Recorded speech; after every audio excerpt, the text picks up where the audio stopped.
Canada Post has been a dumpster fire for a number of years now. We've seen strikes. We've seen these unprecedented labor disputes. We've seen bad customer service. We've seen massive taxpayer bailouts.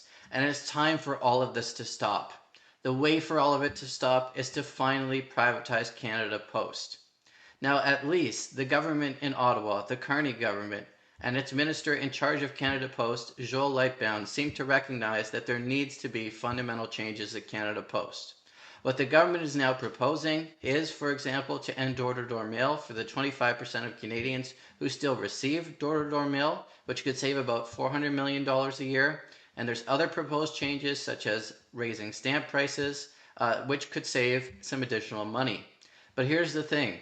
All of these possible solutions could save roughly $500 million a year. But Canada Post is losing billions. It lost $1 billion last year, and according to the government itself, it is on track to lose $1.5 billion this year, and that's before the strike at Canada Post, which began as soon as the government announced these proposed changes not all that long ago. Now that's the second strike at Canada Post in less than a year. Canadians and small businesses are sick and tired of not getting their mail delivery, of being held hostage to labor disputes, of seeing rising prices, and seeing declining standards. It is time for fundamental change at Canada Post, and that fundamental change has to mean privatization. Now, countries in Europe have done this with great success. Countries like Austria and Germany have privatized their postal services, and things are going extremely well.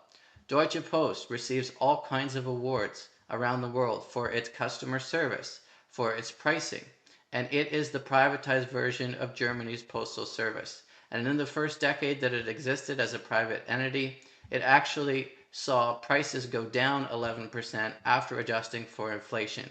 So prices were down, customer services through the roof, and studies have shown that Deutsche Post compared to Canada Post is performing head and shoulders above it. So it is time for fundamental change at Canada Post, and that means privatization. The government's on the right track calling for clear changes at Canada Post, but the government needs to go further. We need to see privatization in order for Canada Post to become solvent, for the organization to succeed, for Canadians to not have to be held hostage to future labor disputes, and for customer service to go up and prices to go down. It is time to finally privatize Canada Post.